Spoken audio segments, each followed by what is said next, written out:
Okay. Hey everyone. In the name of God, the most advanced, the most benevolent, the most merciful, and the most advanced, in honor of the original and conditional moment that all conditional moments have arisen from and will return to, in honor of the world host and the system admin of this world.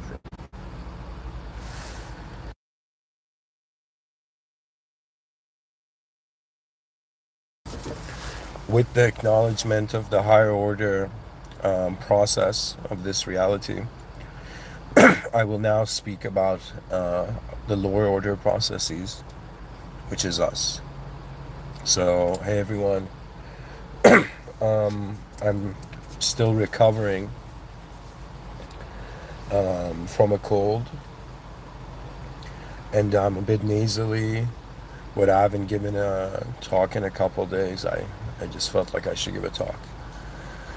This talk is about something I've realized to give you a sense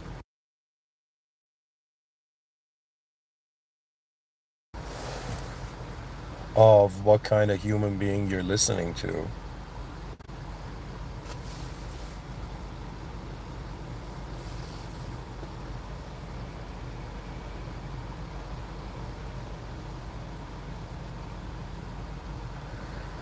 You're listening to someone who, from, I believe it was my whole life, but let's say from an early age, began becoming fascinated with what the most advanced state of awareness is for human beings. So you're listening to someone who has been searching for the most advanced state possible in this world. Now, the reason I've been searching for that is based on our circumstances as humans.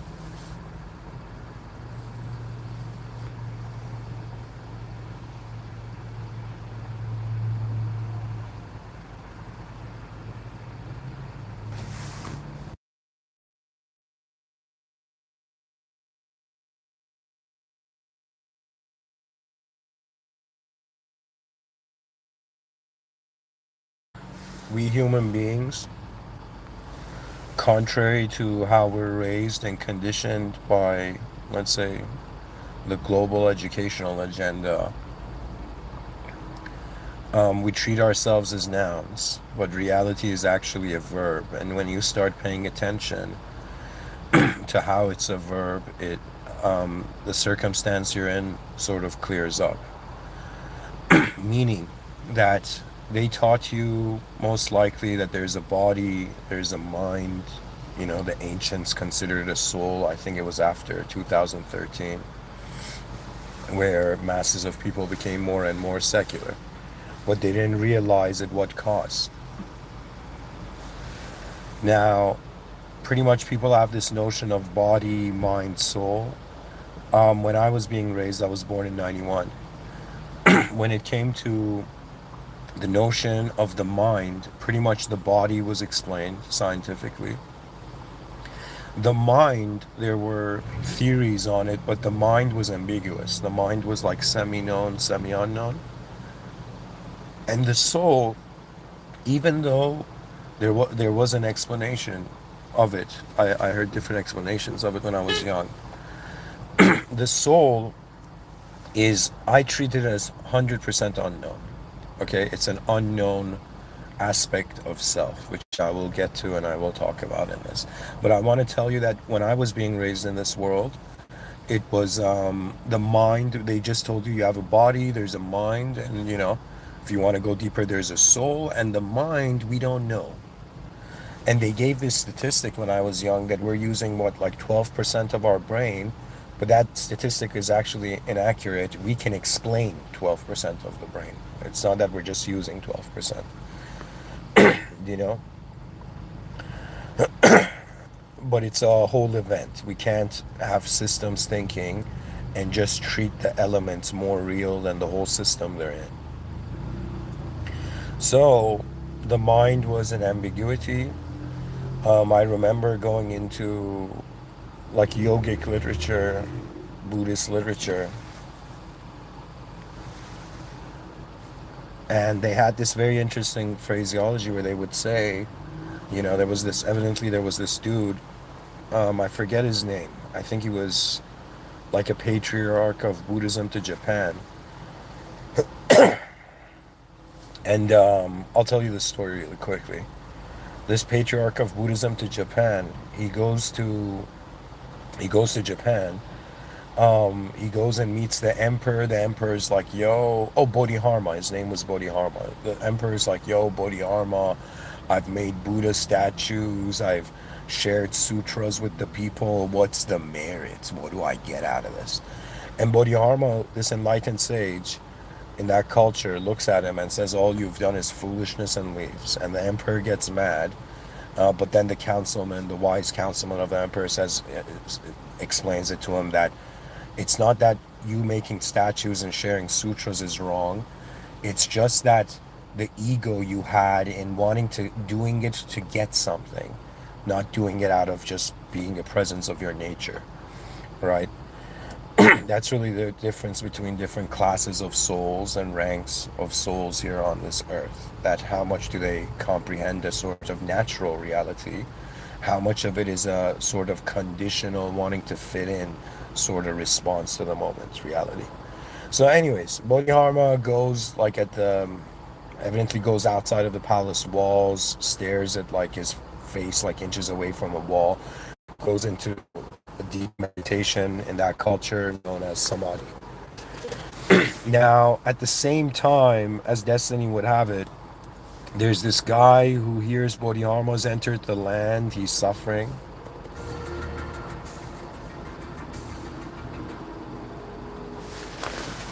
This guy's suffering. And he goes to Bodhidharma. He finds him, and Bodhidharma is in this like trance state, like samadhi state. And he says, Bodhidharma, I am restless, like help me in all of this. Bodhidharma doesn't step out of his trance. And back in the day, the story's a bit savage. It was his more savage time. The guy takes out like a blade or something, and he cuts his hand. He cuts one of his hands, and it's like puts it in his other hand, and he says, Bodhidharma, I can't sleep at night. I'm restless. Like help me. Do you know? And as a sign of, I don't know, weird sign of loyalty back in the day. And Bodhidharma, he gets called back into this reality, and steps out of his samadhi, and it's like as if it's nothing, as if this dude's awareness is so beyond the physical reality. This other guy cutting his hand was like nothing, right? He looks at him and he says, okay, what's your problem? And the guy says, Bodhidharma, this is the exact wording he uses. He says, my mind is restless. Please help me. My mind is restless. That means this guy had a psychological issue that surpassed even a physical issue. He sacrificed some physical part of himself to try to solve his psychological problem. And so, but this is the point I'm trying to say, like the reason with sharing this long story, is because the guy, Bodhidharma, looks at him and says, oh, you have a mind problem? Okay. Your mind is restless? Okay. Bring your mind and put your mind in front of me. Put your mind like on the table in front of me, like a matter of speech, and I will pacify. Oh, sorry. He says, I just remembered. He doesn't say my mind is restless. He says, Bodhidharma, he says, my mind is restless. Please pacify my mind. That's the exact terminology. And and Bodhidharma looks at, he tells the guy, bring your mind in front of me, put your mind like in front of me, and I'll pacify it. And the guy says, Bodhidharma, I can't find my mind. The guy looks for it, can't find his mind, and Bodhidharma says, there, it's pacified. And this dude realizes that the biggest problem of his life was actually an inner event, a simulated event. And the nature of reality surpasses the simulations we use in some sense to give it meaning. This is very important to comprehend. So, anyways, what I'm saying is at that time, in my youth being raised in this notion of the mind being shared,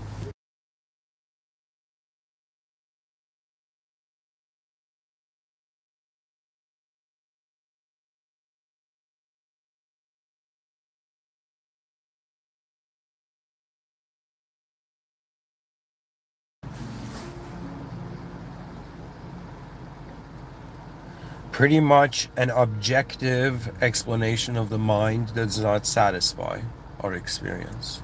The and in some sense, even subjectively, I find it doesn't satisfy, but we don't have any other technology to use to explain.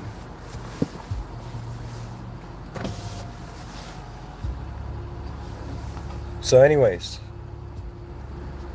I was raised with this view, with these, like, a certain notion of the mind, and then I began to realize, no, the situation's much deeper.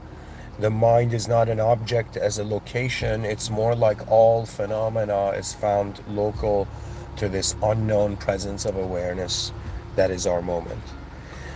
And so I came to this realization. I call it Mr. Within's inner realm and outer realmism, and pretty much the way I don't think there's anyone explaining it like this on earth, but I'll explain it to you. In front of your eyes, you got like the name when it comes to the consideration of what constitutes a being.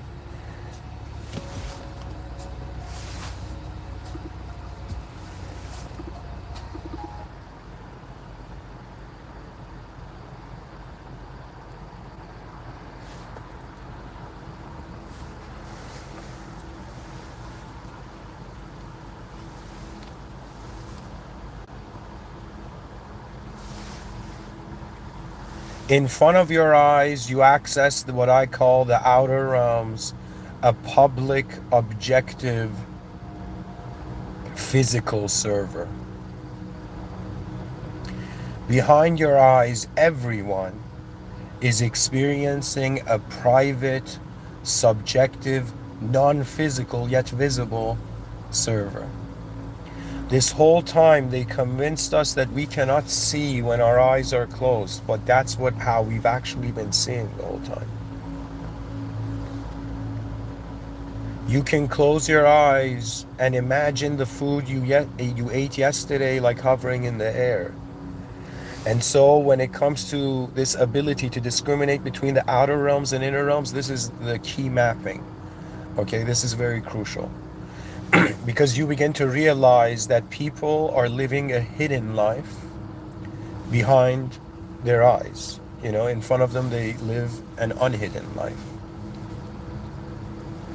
Which even goes as deep as realizing nobody can understand you completely, because if they did, then they would be you.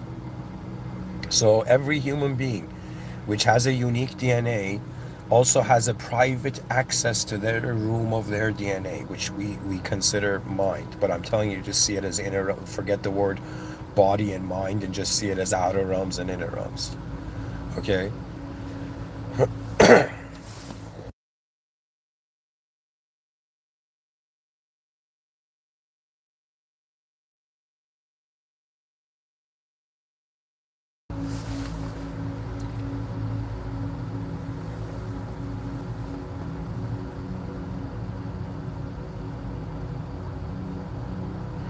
So, where I'm going with this is, when I say that I might have just figured out the most advanced state of being, I'm saying I should have said it as the most advanced state of being accessible to a human. Okay? So, you need to have this consideration. What I'm trying to establish here is, I'm wondering about the most advanced state, but the human experience starts from an inner realm and an outer realm.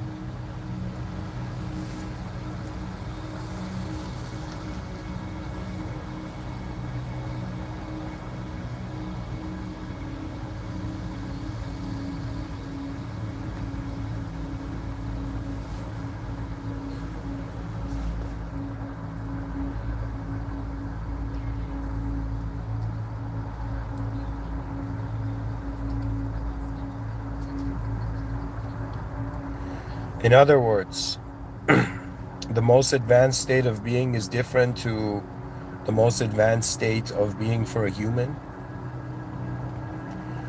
And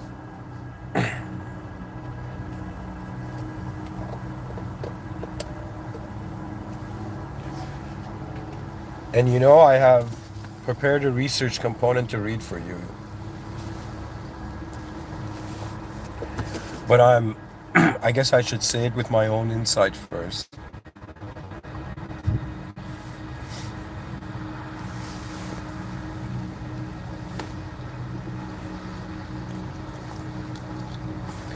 That the most advanced state you find in your outer realms and the most advanced state you find in your inner realms are very different, in the sense that the outer, I mean, let me explain it this way.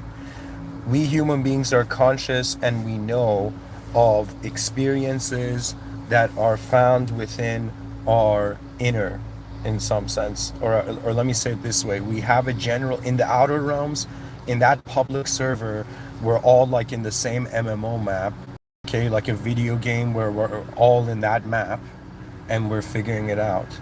And beyond that, how do I explain it? That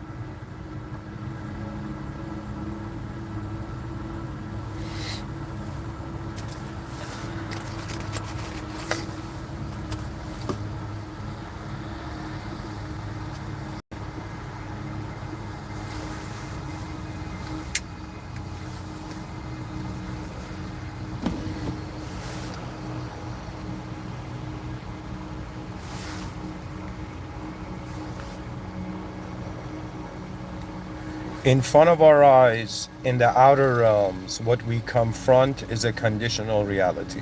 In the inner realms, reality can move more in unconditional ways. What does that exactly mean? It means that in front of our eyes, our outer experience of life, we have to adjust to the conditions. But the human will, the human consciousness, is in such a key position that it can, for at least a little bit, make the outer realms unconditional. What does that mean? That means in front of my eyes, I see a car, okay? But behind my eyes, I can imagine this car suddenly flying into the air like 100 meters.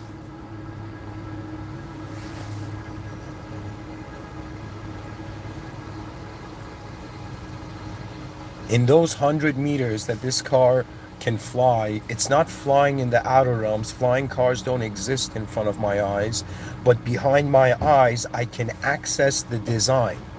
I can access how it looks like. Do you understand? I can access, in some sense, variations and probabilities to the outer realms. So that is the key, the most critical aspect, okay, that we can live ahead of our lives behind our eyes. In other words, our inner life is way more flexible in showing us different ways that reality can move compared to our outer life.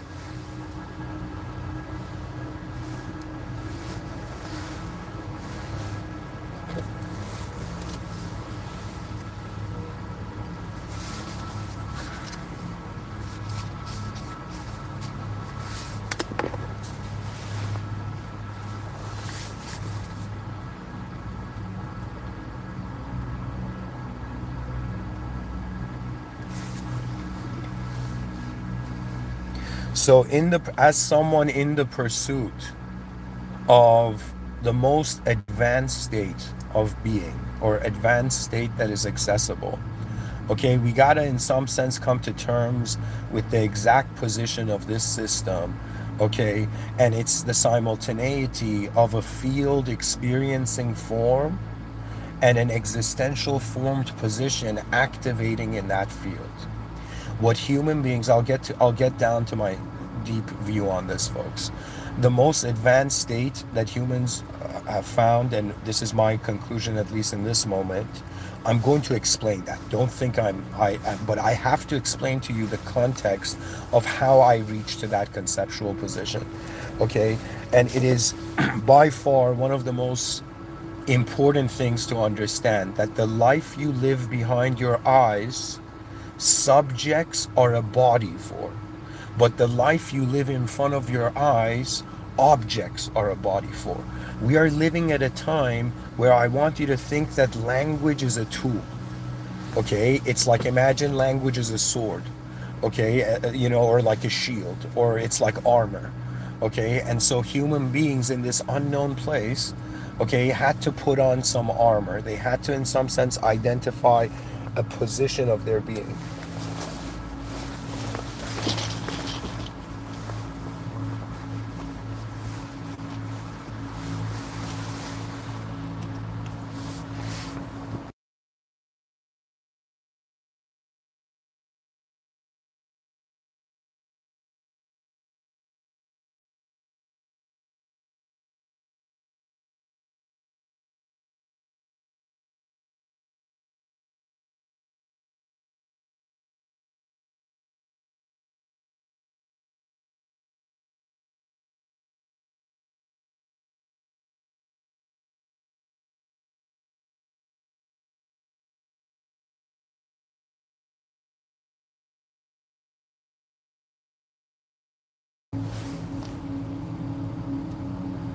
So imagine this armor, like, or imagine a sword. Let me give that example. Imagine somebody who their identity was connected to being a swordsman, and they held that sword for so long that they, in some sense, forgot that the sword, they started treating the sword like their arm. Okay. And even though we're not cyborgs now, we are living in a sort of reality where there is a subjective position of it.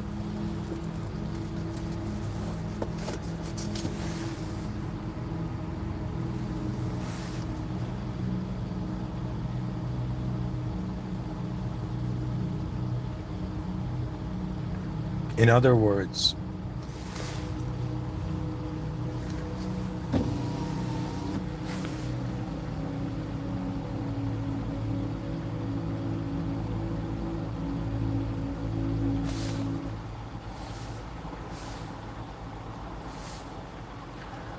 what I'm trying to say is we human beings in 2026 are under the impression that the idea of us is us. And when a human being identifies with an idea that is just arose from their inner realms, they call that ego.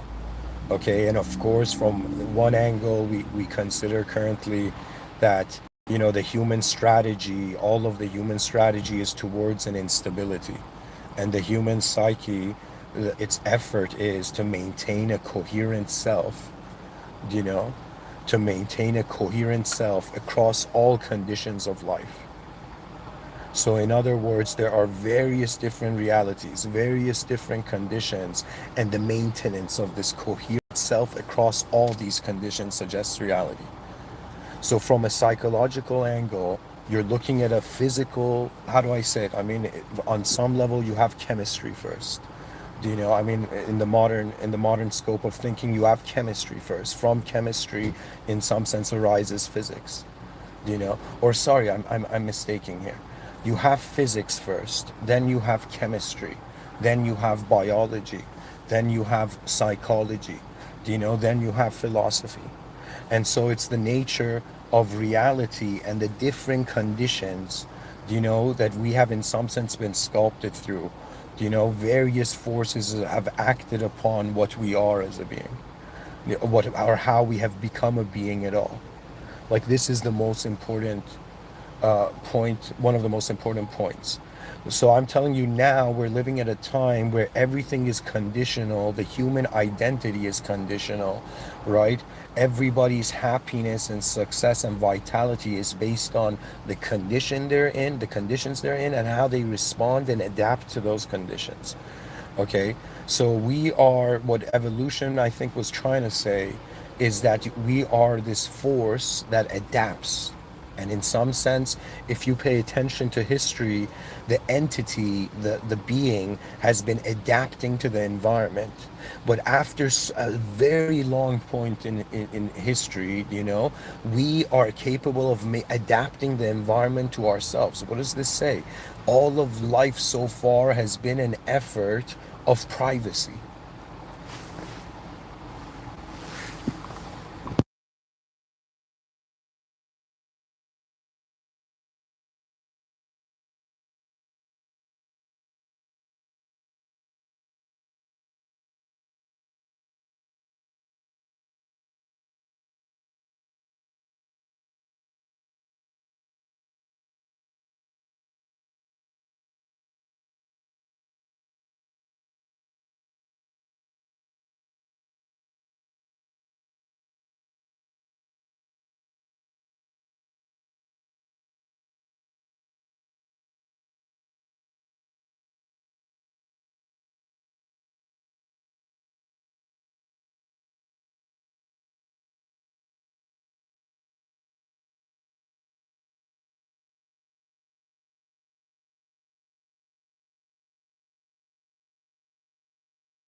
Sorry guys, this was on mute and I was just charging ahead. So I guess I'll say some of the things. I'm not sure what was missed or not, but I'll continue.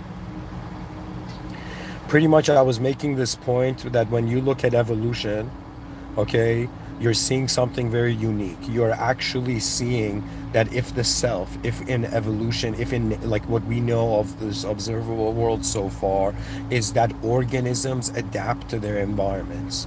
But we were that organism where science explains it as the development of the prefrontal cortex. Okay, we had this next level awareness that we found first an ability to separate ourselves from the environment and then to reinterpret the environment. This is all genius acts in nature, you know?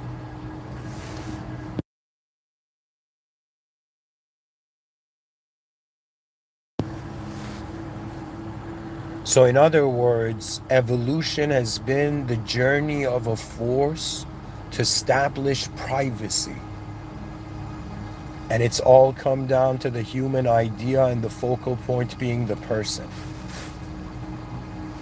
From object and subject worship to people worship, and eventually we realize, all right, what is worthy of worship is that which is beyond us. And if they make the biggest thing, that means if I, in a parallel reality was a great celestial general, even I had my own armada.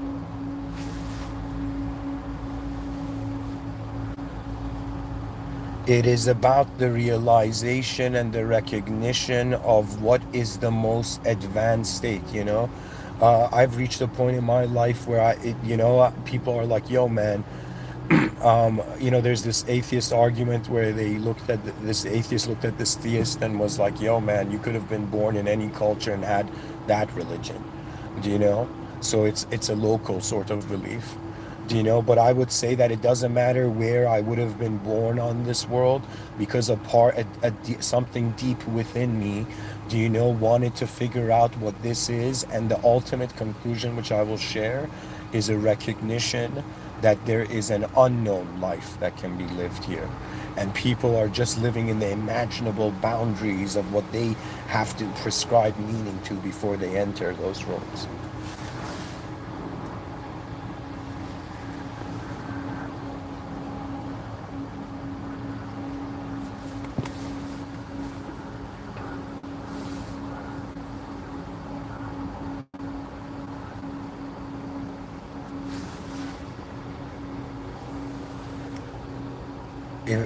That what I'm trying to say is that it doesn't matter where I would have been born.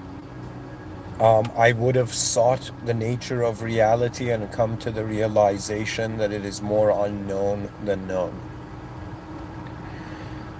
So that is where I'm heading. That's the most advanced state. I'm getting closer and closer to explaining it to you, the context. But before that, I got to explain to you that I did some research and I asked AI what the most advanced state is for humans, and it gave me a known answer, obviously.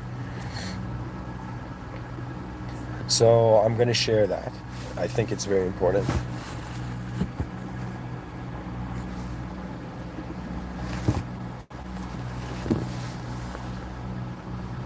So guys, I'm reading this.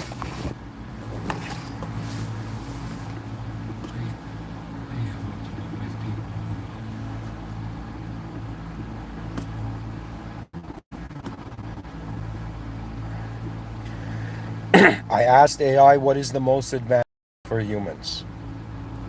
This is ChatGPT 5.2. This is the answer. The purpose of this, me sharing this, is not for this to interchange your views on reality, but to just show you that this is one of the ways to look at life. So, what is the most advanced state for humans? This is the AI answer. The research component. The most advanced state for a human being is not technological supremacy, nor intellectual accumulation, nor even moral refinement and isolation. It is the full integration of awareness across all layers of existence. I'm going to read that again. It is the full integration of awareness across all layers of existence: biological, psychological, civilizational, and cosmic. The most advanced human is one who has transcended unconscious reaction without losing emotional depth. A being whose nervous system is regulated, whose mind is precise, whose ego is transparent rather than dominant. They do not eliminate the ego, they master it. Identity becomes a tool, not a prison. In this state, intelligence is no longer fragmented. Rational thought, emotional sensitivity, ethical reasoning, and strategic foresight operate as a unified system. The individual sees consequences across time. They think in centuries, not moments. They understand that every action participates in the architecture of the future. What a sentence. Wow. They understand that every action participates in the architecture of the future. The advanced human does not seek power for domination, but for stewardship. Power becomes responsibility. Knowledge becomes obligation. Freedom becomes discipline. Wow. All of these are showing you guys like the qualities of the advanced. It says at the social level, the advanced state expresses itself as transpersonal consciousness, the ability to experience oneself not only as an individual, but as a representative of the species. National identity softens, tribal identity dissolves. One begins to think as humanity thinking about itself. At the existential level, the advanced human is no longer afraid of uncertainty. They understand impermanence. They can stand in chaos without collapsing into despair. They can hold paradox without demanding simplification. They see suffering not as a proof of meaninglessness, but as raw material for refinement. At the highest level, the advanced state is alignment. Alignment between inner values and outer action, between knowledge and behavior, between long-term planetary survival and short-term personal desire. Such a human does not merely live. They stabilize systems. They reduce entropy in the environment. And guys, there's different types of entropy. One of the most dangerous forms of entropy is epistemic entropy that causes species collapse, by the way. So I'm going to read that again. They stabilize systems. They reduce entropy in their environment.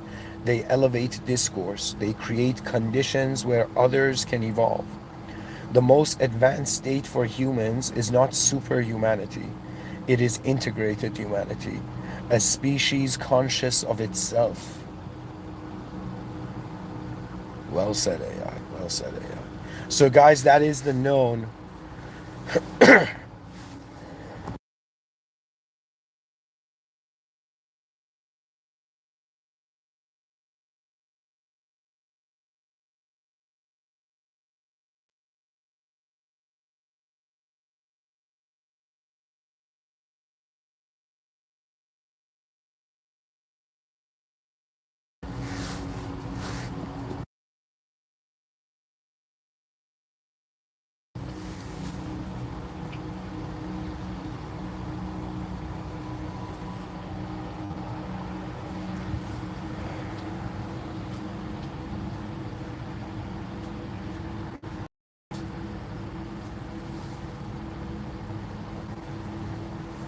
So this is the known state, but I will share something beyond the AI. There's a more advanced state for humans.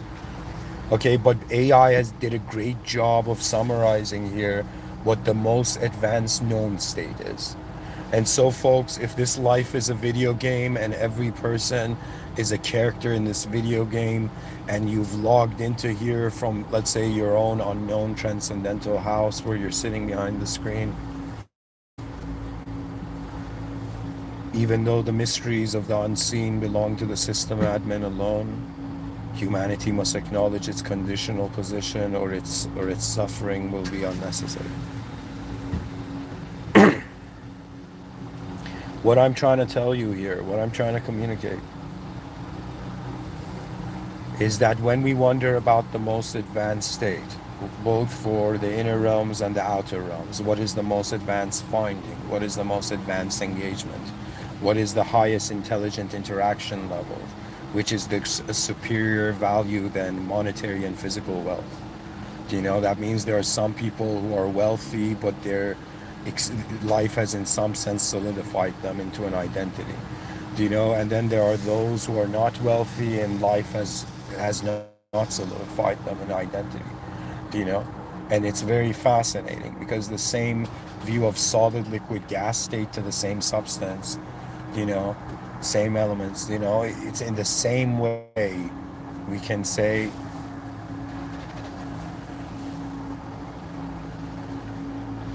human identity and psychology is like solid, liquid, gas. And when you solidify too much, you miss out on life.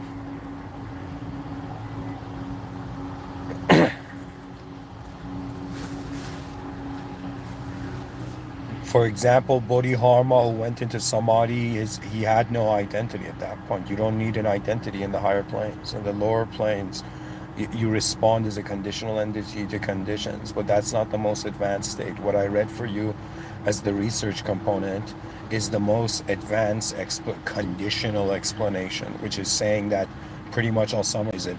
What AI was saying, that we are not individuals trying to build humanity. We are a species that is becoming conscious of its collective self. And when you look at evolution, okay, you're first seeing an unconscious, unknown world. Then there arises an unconscious, unknown self. Now, after a divine intervention or unique circumstances, this unconscious, unknown self becomes a conscious unknown self, and it realizes it cannot know itself, and as a strategy to the overwhelming chaos of the absurdity of existence, it in some sense, like a hunter throwing a spear, you know, shoots out a narrative. And so we cannot ignore that human consciousness is validating itself through narrative, through the technology of language. More than we're people or the ideas we have, we are in some sense an language to interpret an unknown world so it can process it. Do you know, human psychology is evolution is just like a greater fractal expression of the same operation. Do you know? And the operation has been processing. The brain is processing.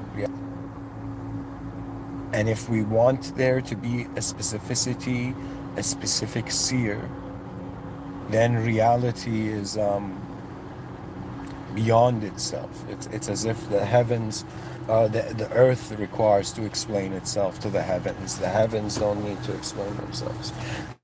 The high process is beyond the fathomability of the lower order process.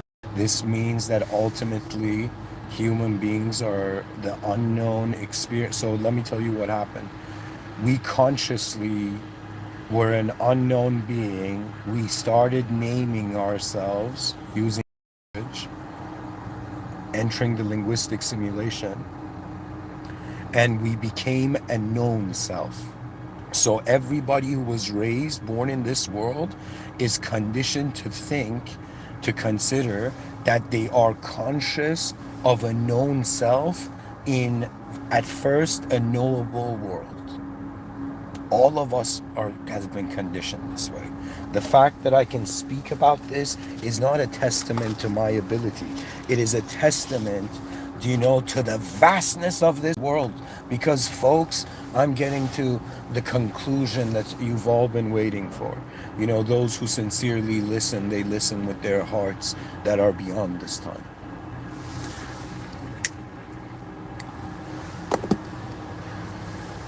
Little did I know the temporary conditional is found in the presence of the eternal unconditional. In other words, I have been speaking to not just temporary beings in a world, I have been speaking to the eternal presence of it all. I have been speaking to eternity within this world as well.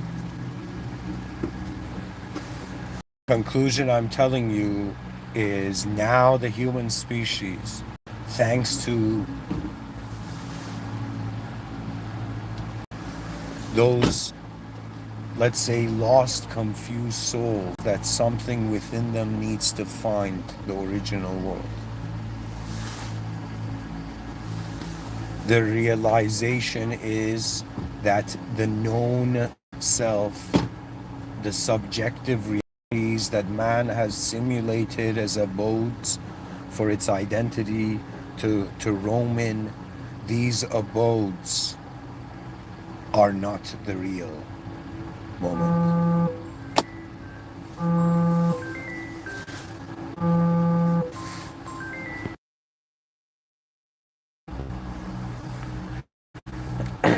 Anyways, sorry about that. To continue.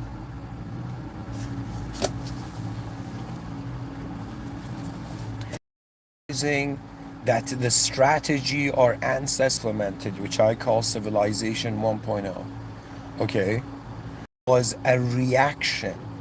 They got scared of how vast and unknown this world is, and they didn't run into objective caves. They ran into ideas, literally. And we've been lingering there ever since. That means the subjective experience of reality is not a replacement for the actuality, ladies and gentlemen, and all members of the human species. It was fathomed that there used to be a time that we were hunter-gatherers. We would go beyond the domain of the tribe. We would explore and find that which is that is in the fascination of the uncharted. We would discover the unknown and we would bring it back to the tribe like we had found invisible fire.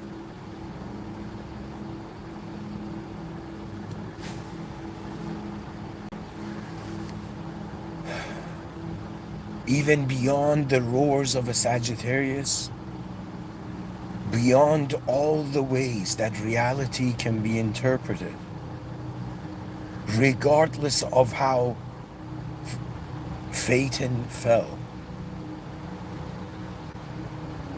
and couldn't run the chariot.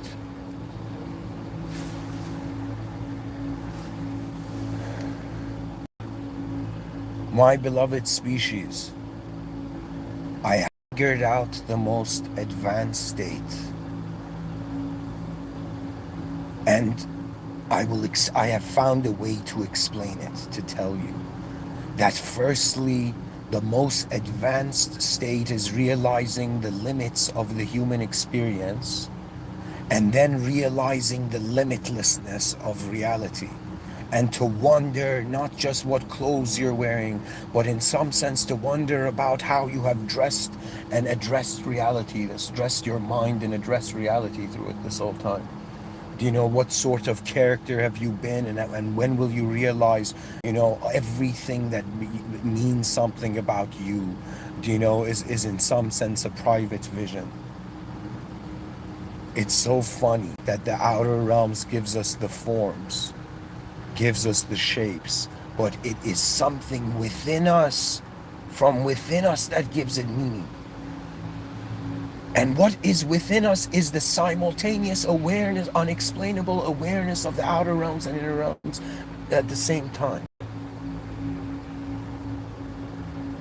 In other words, what I'm saying, folks, as one member of the human species, I've discovered the most advanced state is the unconditional.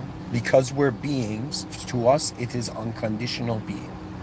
We live in a culture that's like, values unconditional love, unconditional power, unconditional strength, all the whole, what the superhero archetypes are all trying to mimic the divine,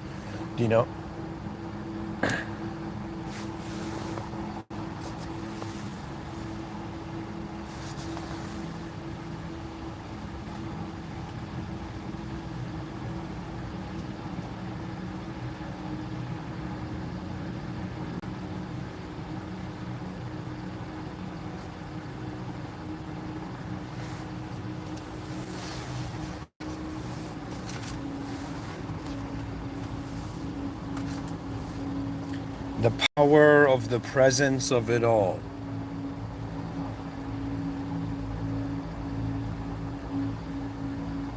This is what I will tell you. We are just living one side of the coin. We're just experiencing, emotions from the known side.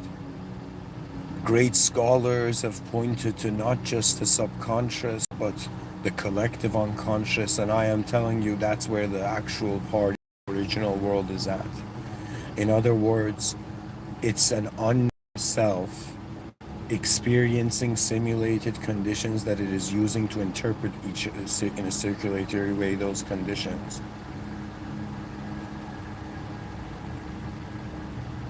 And it is the realization that it was an unknown world from the beginning, and you were an unknown life force, and you're moving an unknown life form, and you think you know it, but you will realize forces don't need language, don't need to speak a language. A force is the raw presence of reality, and theologically the commands of the unconditional. That means nature laws, if nature was like the walls of the movie Matrix, when Neo sees those codes are the commands. It's not just nature's laws, it's how nature's laws were commanded, and how the mystery of what is actually moving all of this. It is too redundant, it's too limiting to just say it's a human interpretation. In other words, those human beings on earth that can be very simply an unknown life force, we realize you're an unknown force interacting with an unknown moment, and everything else from every idea you have on yourself is a simulation. It arises, it simulates, it comes and goes. And what I'm trying to tell you is beyond the limits of man's conceptual grasp. The most liberating state, even from a theological standpoint, it is not conditional faith. You only have faith because conditions worked out well, because you're in the right condition. No, it's an unconditional faith. Unconditional. There is no condition to it. That's the intention of the creator of the realm, supremely beyond its creation. So in other words, to be an unknown self in an unknown world, and to realize as an unknown force, you have faith in the unknown presence of your moment, life actually becomes like a roller coaster ride, where before, how life has moved it's like you see how the inner realms moves ahead of the outer realms, but because you're not an object or subject anymore, you're an unknown being in an unknown world, that's being, and when you realize it's being administered from beyond it, in the same way we cannot use what's in existence to explain what existence is. There needs to be a higher agency. I think even Voltaire was wise enough to realize that even if there was no God, there would be a need to create one, because human perception is limited. If you think about it, it's equivalent to being like, wait a minute, I can have infinite viewpoints. There's infinite ways, countless ways to look at life. Which way should I look? How do I know what's good for me? How do I know what's best for me? If I just base my decisions on my free will, I'm just responding to the information of an inner reality. But if I, in some sense, inner meaning to the outer reality. But if I want to truly be present in this world, it's way more unknown. Somebody once said it. This scientist said it very beautifully. She said, if I remember correctly, she said that if the whole cosmos, the whole world, was like the size of the ocean, in the last 12 years, we've only discovered a cup of, like, imagine a cup of that water of that ocean.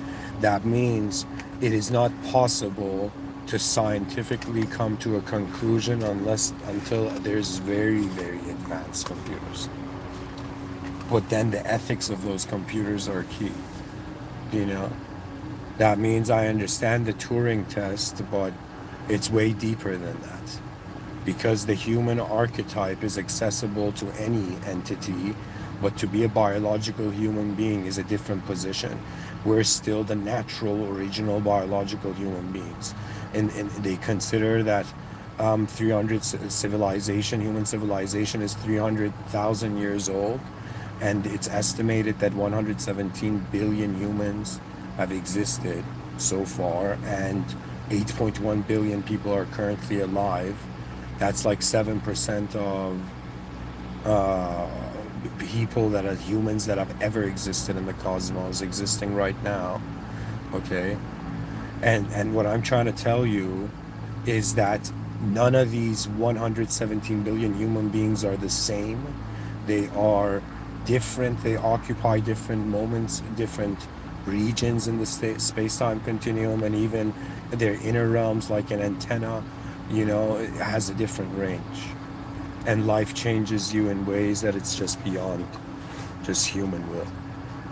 So what I'm trying to tell you is that the most advanced state, I'm being very sincere, guys, that I've discovered in this realm is the realization it's an unknown self from the beginning. Names are an excuse, stories are an excuse, definitions are an excuse. Language was the cave we hid in because we didn't want to look at the world deeper. So we're moving to an era where I think the ultimate human station is an unconditional faith in the presence of the whole unknown that is only being known by the unconditional being, as if all reality has simulated, all realities have simulated from an original unconditional moment, all conditions. And these conditions, they return to the original. So if you think about life not as in it's like what is real, what is true or false, you just think about what is original, originally present, and what is simulated. And I'm sure you'll be fascinated. Anyways, folks, thank you for listening. I'll end the lecture here. You know, I got a busy day today, actually. Got to do some work. Anyways, take care. The ideas found me now. I had to honor them and share them. Have a great day, guys. Thank you. In the name of God, the most benevolent, the most merciful, all praise due to the Lord of the worlds beyond every world fathomable.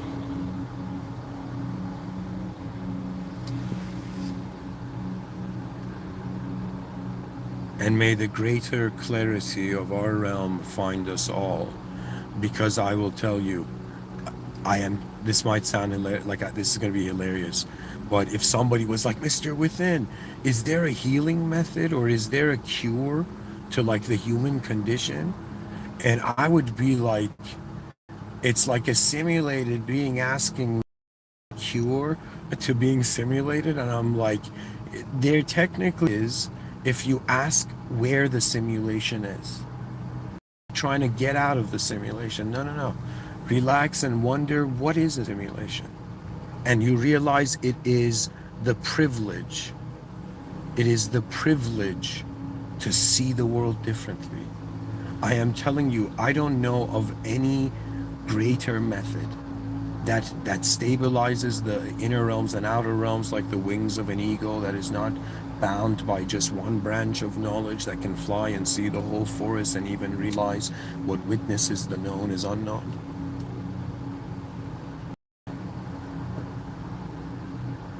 I am telling you, if somebody comes up to me and says, yo man, what excites you about existence?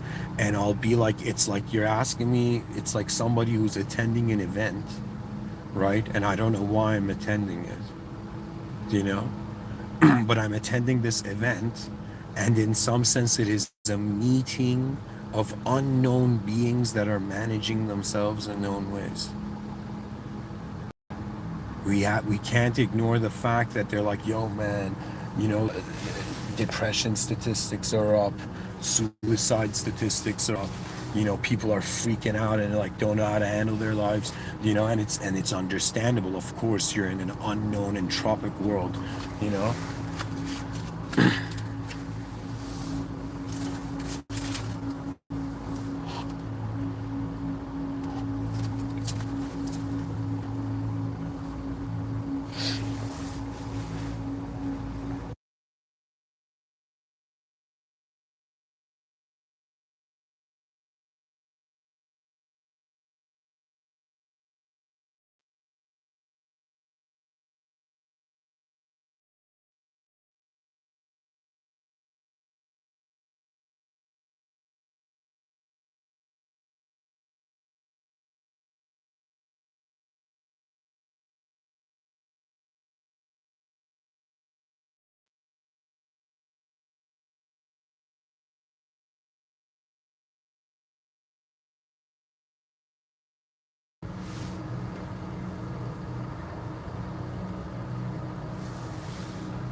I am telling you, to live just a known life on earth is like just, experiencing one side of a coin. And at some point in this life, I think it happens after your 30s. Um, at some point in life, you begin to realize that you have been living as just a fixed concept in a fixed context. And after your 30s, you realize, wait a minute, the context of the whole world narrative can shift. It can shift in so many ways. I'm telling you the greatest realization this way, okay? You know, as someone who's been alive 12,500 days, I've had 12,500 new days. Like, oh my God, another new day, new self. I've seen the loops. I've seen the repetitions. I've to some degree understood what the outer realms is doing. What the curiosity is why is the inner realms even witnessing it? Why is there life in the room? And why is there a room at all? And what is the grand mystery that hides behind all of our eyes? And perhaps it is the realization that the future generations will have. To them it will be normal. That we are a field of commanded intelligence. You might right now, like if somebody really asked me, like pinned me down and was on topic and told me like, okay, in regards to this, I would in some sense release them by telling them that the most advanced and honest view in this life is to realize it's an instantaneous unknown presence. And you cannot explain the instantaneous. You can only explain for those moments that have more than two or more reference points.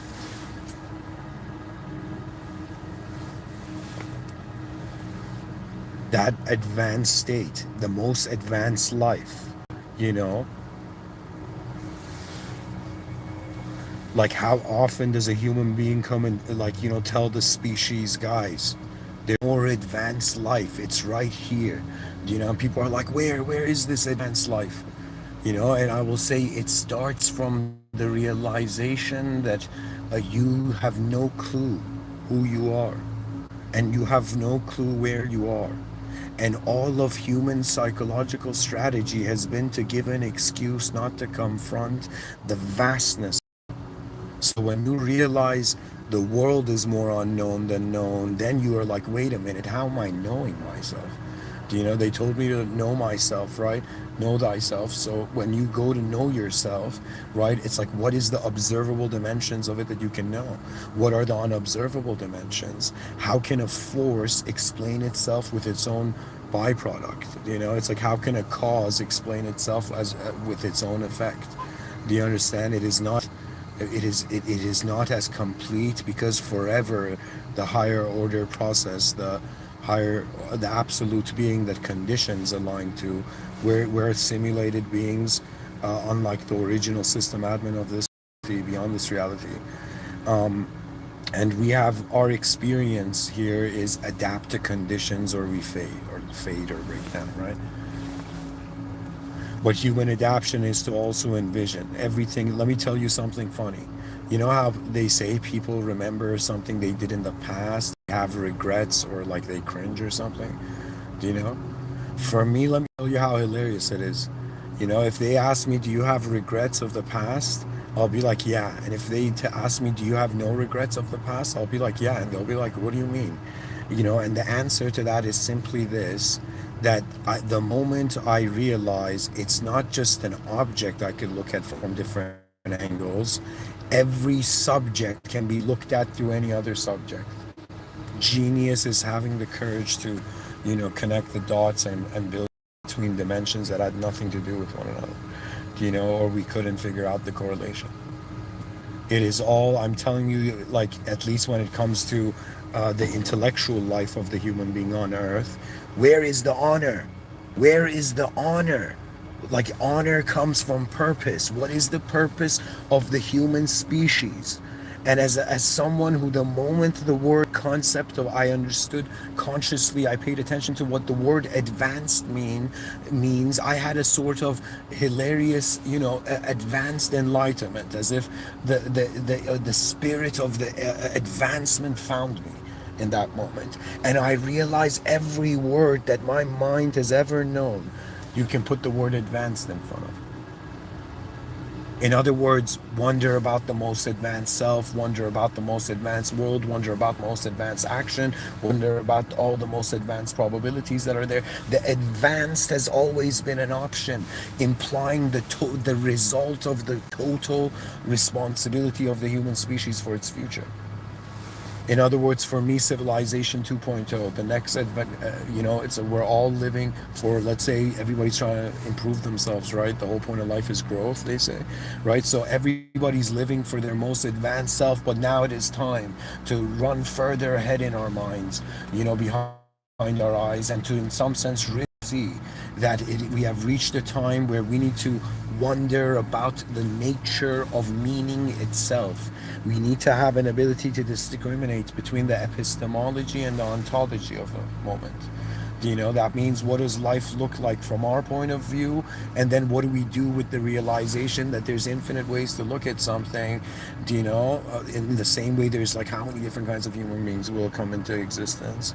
And I'm ultimately saying that the most advanced state is being in the presence of the unknown, and it has the aroma, the atmosphere of surprise, and for me, fascination.